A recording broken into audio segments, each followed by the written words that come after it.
Hi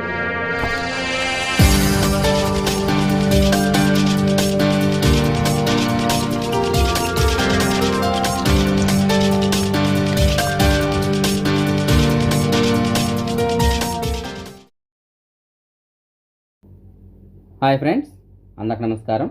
నేను మీ శ్రీనాథ్ రెడ్డి మిట్టపల్లి. ఇవాళ తారీఖు వచ్చి అక్టోబర్ 8, 2021 సంవత్సరం.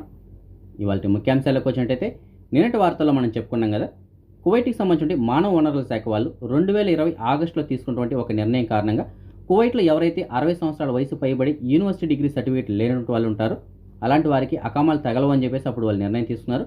ఆ నిర్ణయం కారణంగా 2021 జనవరి నుంచి జూన్ వరకు సుమారుగా ఒక 4013 మంది ఈ 60 సంవత్సరాల వయసు పడిబడి యూనివర్సిటీ డిగ్రీ సర్టిఫికేట్ లేనటువంటి వాళ్ళు కువైట్ను వదిలి శాశ్వతంగా వారి సొంత దేశాలకు వెళ్ళిపోవడం జరిగింది.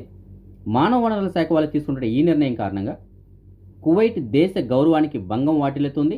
అలాగే మానవతా దృక్పథంతో కువైట్కి సంబంధించిన ఫత్వా అండ్ లెజిస్లేషన్ కమిటీ వాళ్ళు ఈ నిర్ణయాన్ని క్యాన్సిల్ చేస్తున్నట్టు నిన్న చెప్పడం జరిగింది. ఫత్వా కమిటీ తీసుకున్నటువంటి ఈ నిర్ణయం కారణంగా కువైట్లో ఎవరైతే 60 సంవత్సరాల వయసు పైబడిన వాళ్ళు ఉంటారో వారందరికీ కొద్దిగా ఉపశమనం అయితే లభించింది. అలాగే ఈ 60 సంవత్సరాల వయసు పైబడిన వాళ్ళు కువైట్ గవర్నమెంట్కి మరియు కువైట్ అమీర్కి కృతజ్ఞతలు తెలుపుతున్నారు. దీనికి సంబంధించిన ఒక వీడియో కూడా ఉంది, దాన్ని కూడా మీరు గమనించగలరు. للأمانة أنا عامل زي السمك، الوقت لو طلعت من الكويت هموت، زي السمك اللي عايش في المية لو طلع من المية يموت، ولحم اكتفنا من خيرها، وهذا من فضل ربنا علينا، وربنا يخلي لنا البلد ويحفظها من كل سوء، ويخلي لنا الأمير فرحت به القرار، وإن شاء الله الكويت ما يقصر وخيره كثير إن شاء الله، ويزود خيره أزيد بعد، وقضينا عمر بالكويت هنا وما نقدر هم نفرج الكويت احنا، والله معزتهم بقلوبنا ظالة، والله قرارهم الحمد لله السنة اليوم يعني الناس بفرحة صارت. الحمد لله والشكر، نعمة من الله زيادة، والله يطول عمر الأمير ولي عهده والحكومة الرشيدة، والله فرحنا فرحة كبيرة بصراحة، كلش فرحنا فرحة، يعني ما ساعتنا حتى اليوم عزم الصديق على غدا. اي الله يدوم الكويت، يا احنا متعودين على الكويت، ولا مواليد الكويت ما اقدر، كنا والله قلقين. الحمد لله والشكر، الله يطول عمر الأمير يا رب. కువైట్కి సంబంధించినటువంటి MOI అంటే మినిస్ట్రీ ఆఫ్ ఇంటీరియర్ వాళ్ళు కువైట్లో ఎవరైతే నకిలీ గృహ కార్మికుల కార్యాలయాలు నడుపుతుంటారో అలాంటి వారిపైన దాడులు జరుపుతున్నారు. రీసెంట్గా ఇవాళ గడ కువైట్లోని ఒక నకిలీ గృహ కార్మికుల కార్యాలయంపై దాడి చేసి అక్కడ ఉన్నటువంటి ఒక సుమారుగా 23 మందిని పోలీసు వాళ్ళు అదుపులో తీసుకున్నారు. ఆ 23 మందిలో ఒక 12 మంది పరారీలో ఉన్న వాళ్ళు, అంటే అబ్స్టాండింగ్ కేసులు ఉన్న వాళ్ళు, అంటే ఇంట్లో అంటే పారిపోయిన వాళ్ళు ఒక 12 మంది ఉన్నారు. 9 మంది వచ్చి నివాస చట్టాన్ని ఉల్లంఘించిన వాళ్ళు, అలాగే ఒక ఇద్దరికి వచ్చి సరైనటువంటి గుర్తింపు పత్రాలు లేవు. సో ఈ విధంగా ఒక 23 మందిని అయితే పోలీసు వాళ్ళు అదుపులో తీసుకున్నారు. సో MOI వాళ్ళు అయితే కువైట్లో విస్తృతంగా తనిఖీలు చేపడుతున్నారు. ఇది ఇలాగ కొనసాగుతూనే ఉంది ప్రస్తుతానికి. సో ఎవరైనా సరే అకామాలు లేని వాళ్ళు కానీ, ఇంట్లో అంటే పారిపోయిన వాళ్ళు కానీ, అలాగే నెప్స్ కాపీల దగ్గర కాకుండా వేరే దగ్గర పనిచేస్తున్న వాళ్ళు కానీ, ఇలాంటి వాళ్ళు మీరు కొద్దిగా జాగ్రత్తగా ఉండండి. నిన్న సాయంత్రం కువైట్ సిటీలో కూల్చివేతకు సిద్ధంగా ఉన్నటువంటి ఒక 15 అంతస్తులు కలిగిన సఫత్ స్క్వేర్ అన్న పేరు గల టవర్లో 3వ అంతస్తులో మంటలు చెలరేగడంతో అగ్నిమాపక శాఖ వాళ్ళు హుటాహుటిన అక్కడికి చేరుకొని ఆ మంటలను అదుపులో తీసుకొచ్చారు.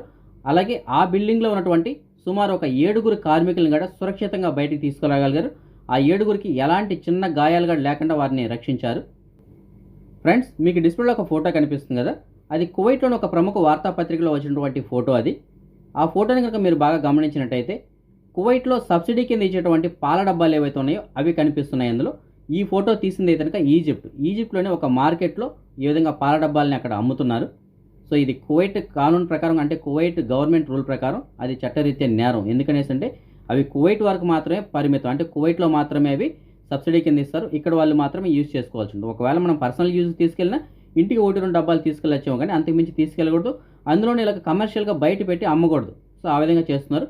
సో ఇది ప్రస్తుతానికి ఇక్కడైతే ఇంకా బయటపడింది. ఇంకా ఈ విధంగా ఎన్ని దేశాలు అమ్ముతున్నారో మనకు తెలియదు కదా. సో ఈ విధంగా చేయడం వల్ల కువైట్ గవర్నమెంట్ ఫ్యూచర్లో దీనిపైన కఠినమైన నిర్ణయాలు కూడా తీసుకునే అవకాశాలు ఉంటాయి. మనం ఇకపైన 1-2 డబ్బాలు కూడా ఇప్పుడు ఇంటికి తీసుకెళ్తున్నాం, అవి కూడా తీసుకెళ్ళడానికి ఉండదేమో బహుశా. చాలా స్ట్రిక్ట్ చేస్తారేమో. గతంలో మనం తీసుకెళ్తున్నాం, అయితే ఈ కార్గోలో చాలామంది ఈ విధంగా పాల డబ్బాలు అక్రమంగా తరలిస్తున్నారని చెప్పేసి కార్గోల ద్వారా కూడా పాల డబ్బాలు తీసుకెళ్ళనీకంటే ప్రస్తుతానికి ఆపేస్తున్నారు. ఆ విషయం మీకు అందరికీ తెలుసు. 1 లేదా 2 డబ్బాలు అయితే కానీ అనుమతిస్తున్నారు. మరి ఫ్యూచర్లో వాటిని కూడా అనుమతించరేమో, ఎందుకంటే ఈ విధంగా చేస్తున్నారు కదా. ఇక్కడి నుంచి పర్సనల్ యూజ్ అని చెప్పి తీసుకెళ్ళడం, లేదంటే అక్రమంగా అధిక సంఖ్యలో పాల డబ్బాలు తరలించడం, అక్కడ విక్రయించడం, ఇవన్నీ కువైట్ గవర్నమెంట్ దృష్టికి వస్తున్నాయి. కాబట్టి ఫ్యూచర్లో ఇంకా కఠినమైన నిర్ణయాలు తీసుకున్నా సరే మనం ఆశ్చర్యపోవాల్సిన అవసరం లేదు. మన సబ్స్క్రైబర్స్ చాలామంది కొత్త వీసా కలిగిన వాళ్ళు కువైట్కి ఏ విధంగా రావాలని చెప్పేసి అడుగుతున్నారు. ఫ్రెండ్స్, ఇప్పటి వరకు అయితే కనుక కువైట్ గవర్నమెంట్ నుంచి అఫీషియల్గా దీనికి సంబంధించిన అప్డేట్ ఏం రాలేదు. దీనికి సంబంధించిన ఎలాంటి అప్డేట్ వచ్చినా సరే నేను మీకు తప్పకుండా తెలియజేస్తాను. అది కూడా మీకు ఈ వీడియో రూపంలోనే తెలియజేస్తాను. కాబట్టి అంతవరకు మీరు కొద్దిగా వెయిట్ చేయండి. మన సబ్స్క్రైబర్స్ కొంతమంది అడుగుతున్నారు, అన్న ప్రస్తుతానికి వ్యాలిడ్ అకామా కలిగిన వాళ్ళు కువైట్కి రావాలంటే ప్రాసెస్ ఏమిటి అని చెప్పేసి అడుగుతున్నారు. ఫ్రెండ్స్, దీని గురించి మనం చాలాసార్లు చర్చించుకున్నాం, చాలా వీడియోలు కూడా చెప్పడం జరిగింది. అయినా కొంతమంది అడుగుతున్నారు కాబట్టి వారి కోసం చెప్పేసి చెప్తున్నాను. ఫ్రెండ్స్, ఎవరైతే కువైట్ నుంచి ఇండియాకి వెళ్ళి వ్యాలిడ్ అకామా కలిగిన వాళ్ళు మళ్ళీ కువైట్కి రావాలనుకుంటే వారు తప్పనిసరిగా కువైట్ గవర్నమెంట్ అప్రూవ్ చేసినటువంటి వ్యాక్సిన్స్ 2 డోసులు అనేటువంటిది వేయించుకొని ఉండాలి. అది మన ఇండియాలో అప్రూవ్ అయినటువంటి వ్యాక్సిన్స్ అయితే కనుక ప్రస్తుతానికి అందుబాటులో ఉన్నటువంటివి కోవిషీల్డ్ ఒకటి, అలాగే ఈ మోడర్నా ఉంది, మరియు స్పుత్నిక్ ఉంది. సో మోడర్నా కొన్ని ఏరియాలో మాత్రమే ఉంది, స్పుత్నిక్ కొన్ని ఏరియాలో మాత్రమే ఉంది, కానీ కోవిషీల్డ్ మాత్రం అన్ని ఏరియాలో లభిస్తుంది. కాబట్టి కోవిషీల్డ్ వ్యాక్సిన్ మాత్రమే మీరు 2 డోసులు వ్యాక్సిన్స్ వేయించుకోవడానికి ట్రై చేయండి. అందులో మీ పాస్పోర్ట్ నెంబర్ ఉండేలాగా చూసుకోండి. ఆ 2 డోసుల సర్టిఫికేట్ ఏదైతే ఉంటుందో ఆ ఫైనల్ సర్టిఫికేట్ని మీరు కువైట్కి సంబంధించిన వెబ్సైట్లో అప్లోడ్ చేయాల్సి ఉంటుంది. అప్లోడ్ చేసిన తర్వాత దానికి అప్రూవల్ వస్తుంది. అప్రూవల్ వచ్చిన తర్వాత మీరు ఇమ్యూని అప్లికేషన్లో లాగిన్ అవ్వాలి. ఓకేనా? సో ఇమ్యూని అప్లికేషన్లో లాగిన్ అయిన తర్వాత అక్కడితోటి మీకు వ్యాక్సిన్కి సంబంధించినటువంటి ప్రాసెస్ కంప్లీట్ అవుతుంది. ఇంకా దీని తర్వాత మీకు ఇంకా ఉండవలసిన అప్లికేషన్స్ ఏంటంటే, ఇంకొకటి వచ్చి కువైట్ మొబైల్ ఐడి ఉండాలి, దాంట్లో రిజిస్టర్ చేసుకోండి. అలాగే మీరు బయలుదేరడానికి ఒక 48 గంటల ముందు కువైట్ ముసాఫర్లో రిజిస్టర్ చేసుకోవాలి. అలాగే 72 గంటల ముందు PCR టెస్ట్ చేసుకుని కువైట్కి రావాల్సి ఉంటుంది. అయితే ఇవన్నీ ఏ విధంగా చేసుకోవాలి ఏంటంటే దానికి సంబంధించిన వీడియోలకు సంబంధించిన లింకులు కూడా నేను వీడియో కింద డిస్క్రిప్షన్లో ఇచ్చాను. ఆ లింకులు ఓపెన్ చేసి ఆ వీడియోస్ చూడండి. దాని ప్రకారం మీరు ఫాలో అయినట్టయితే కనుక మీరు మొత్తం చేసుకోవచ్చు. అయితే సర్టిఫికేట్స్ మీరు అప్లోడ్ చేసేటప్పుడు తప్పనిసరిగా ఫస్ట్ అండ్ సెకండ్ డోస్ అనే ఆప్షన్ సెలెక్ట్ చేసుకొని first dose details, second dose details enter చేసి ఆ ఫైనల్ సర్టిఫికేట్ ఏది ఉంటుందో దాన్ని మాత్రమే మీరు అప్లోడ్ చేయాల్సి ఉంటుంది. ప్రస్తుతానికి అప్రూవల్స్ అయితే కనుక 1 or 2 days లోపే వచ్చేస్తున్నాయి, ఒక్కొక్కసారి అరగంటలో కూడా వస్తున్నాయి. కాబట్టి ప్రస్తుతానికి అప్రూవల్స్ అయితే కనుక లేట్ అవ్వట్లేదు. మీరు కింద వీడియో చూసి అదే ప్రకారంగా మీరు చేసుకోండి, త్వరగానే మీకు అప్రూవల్స్ వస్తాయి. సో మొత్తం మీద అంటే మీరు కువైట్కి రావాలంటే మీ ఫోన్లో ఉన్నటువంటి అప్లికేషన్స్ అలాగే డాక్యుమెంట్స్ ఏమిటి అనేసి అంటే, ఒకటి వచ్చి ఇమ్యూని అప్లికేషన్ ఉండాలి, కువైట్ మొబైల్ ఐడి అప్లికేషన్ ఉండాలి, స్లోనెక్ అప్లికేషన్ ఉండాలి. ఇవన్నీ అప్లికేషన్స్ రూపంలో ఉండాలి. కువైట్ ముసాఫర్ అనేటువంటిది మీరు నెట్లోకి వెళ్ళి మీరు దాన్ని రిజిస్టర్ చేసుకుని దాన్ని స్క్రీన్ షాట్ తీసి పెట్టుకోవాలి. అలాగే ఈ PCR టెస్ట్ అనేటువంటిది మీరు బయలుదేరడానికి ఒక 72 గంటల ముందు చేయించుకోవాల్సి ఉంటుంది. ఆ రిపోర్ట్లు కూడా తప్పనిసరిగా QR కోడ్ అనేటువంటిది ఉండాలి. ఇవన్నీ ఉన్నట్టయితే మీరు ఎలాంటి ప్రాబ్లం లేకుండా కువైట్కి రావడానికి అవకాశం ఉంటుంది. అయితే కొత్త వీసా కలిగిన వాళ్ళకి మాత్రం ఇంకా అప్డేట్ లేదు. వాళ్ళు ఎలా రావాలి ఏంటనేది నేను అప్డేట్ వచ్చిన తర్వాత మీకు నేను తెలియజేస్తాను. మన సబ్స్క్రైబర్ ఒకరు మనకి మెసేజ్ పెట్టారు, అతను తనకు సంబంధించిన పర్సును పోగొట్టుకున్నారంట. ఆ పర్సులో తనకు సంబంధించిన civil ID card, driving licence ఉన్నాయని చెప్తున్నారు. ఆ సివిల్ ఐడి కార్డు పైన పేరు అయితే కనుక పవాకుల భాష అని చెప్పేసి ఉంటుంది. సో ఫ్రెండ్స్, మీకు ఎవరికైనా సరే పవాకుల భాష అన్న పేరు గల సివిల్ ఐడి కార్డు దొరికినట్టయితే మీకు డిస్ప్లేలో ఒక నెంబర్ ఉంది కదా, ఆ నెంబర్ కాల్ చేసి అతనికి సమాచారం అందించగలరు. మన సబ్స్క్రైబర్స్ చాలామంది ఈ ఫ్లైట్ టికెట్స్ గురించి అడుగుతున్నారు. ఫ్రెండ్స్, ప్రస్తుతానికి కువైట్ నుంచి ఇండియాకి వెళ్ళడానికి అయితే కనుక టికెట్స్ అందుబాటులో ఉన్నాయి. అలాగే ఇండియా నుంచి కువైట్కి రావడానికి కూడా టికెట్స్ లిమిటెడ్గా అందుబాటులో ఉన్నాయి. వాటికి సంబంధించిన ధరలు మిగతా విషయాల కోసం నేను మీకు డిస్ప్లే అయితే కనుక కువైట్లో ఏరియాల వారీగా ట్రావెల్స్ వాళ్ళ నెంబర్లు ఇస్తున్నాను. ఆ నెంబర్లు కాల్ చేసి మీరు పూర్తి వాళ్ళు కనుక్కొని మీరు టికెట్స్ బుక్ చేసుకోవచ్చు. అదే మనం ఈ మనీ ఎక్స్చేంజ్ విషయానికి వచ్చినట్టయితే ఒక కువైటీ దినార్ మన భారతదేశం రూపీస్లో 246 రూపాయల 30 పైసలుగా ఉంది. సో ఎక్స్చేంజ్ ధర అయితే కనుక ఇవాళ కొద్దిగా బాగుంది. ఎవరైనా డబ్బులు పంపించాలనుకుంటే ఇప్పుడు పంపించుకున్నట్టయితే మీకు మంచి ధర లభిస్తుంది. అదే మనం బంగారం విషయానికి వచ్చినట్టయితే కువైట్లో ఉన్న మాలియాలో ఉన్నటువంటి సూకల్వతియాలో ఉన్న FK జ్యువెలర్స్ వాళ్ళు అందించినటువంటి సమాచారం మేరకు 1 గ్రాము బంగారం వచ్చి 22 క్యారెట్ల బంగారం అయితే 16 దినార్ల 700 పిల్స్గా ఉంది. అదే 24 క్యారెట్ల బంగారం అయితే 17 దినార్ల 113 పిల్స్గా ఉంది.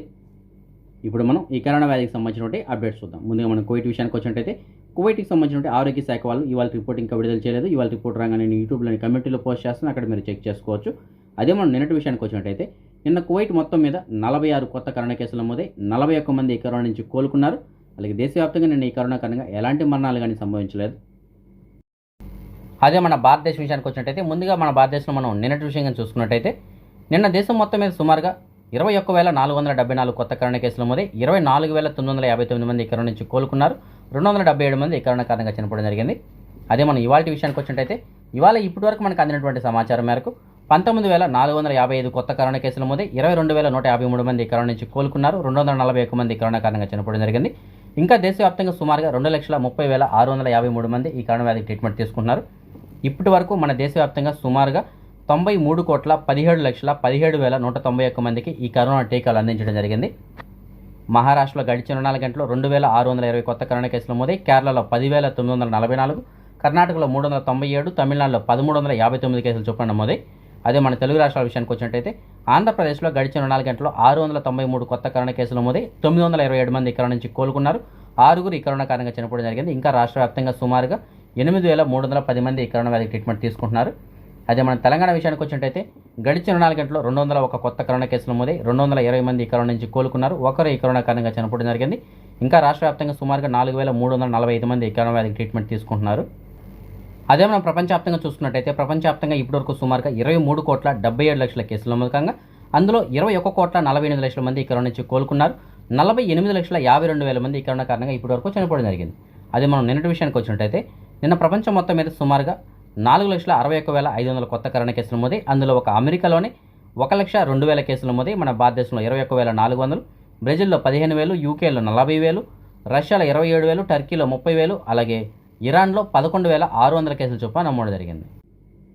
మన సబ్స్క్రైబర్స్ చాలామంది ఈ జాబ్ వేకెన్సీ గురించి వెయిట్ చేస్తుంటారు. వారి కోసం చెప్పేసి నేను కొంత సమాచారాన్ని అందిస్తున్నాను. అయితే ఎక్కడైనా వేకెన్సీ ఉంటే దానికి సంబంధించిన సమాచారం మాత్రమే నేను మీకు అందించగలను. దానికి సంబంధించిన పూర్తి వివరాలు మీరే కాల్ చేసి కనుక్కున్నప్పుడు ప్రొసీడ్ అవ్వాల్సి ఉంటుంది. అలాగే నేను ఇచ్చిన నెంబర్లకి మీరు ఎవరికైనా ₹1 డబ్బులు పే చేయాల్సిన అవసరం లేదు.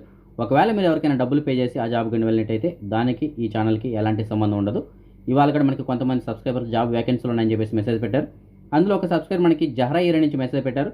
ఒక మతాంలో పనిచేయడానికి ఒక బైక్ డ్రైవరు అలాగే కిచెన్ హెల్పర్స్ కావాలని చెప్తున్నారు. మంచి జీతం ఇస్తారంట. రూము ఫుడ్ మొత్తం ఓన్లీ అరేంజ్ చేస్తామని చెప్తున్నారు. దీనికి సంబంధించిన పూర్తిల కోసం అయితే మీకు డిస్ప్లే నెంబర్ ఉంది కదా, నెంబర్ కాల్ చేసి పూర్తిలు కనుక్కొనే వెళ్ళగలరు. ఇంకొక సబ్స్క్రైబర్ మనకి సురా ఏరియా నుంచి మెసేజ్ పెట్టారు. ఒక కోయిట్ వాళ్ళ ఇంట్లో పనిచేయడానికి ఆడ వంట మనిషి కావాలని చెప్తున్నారు.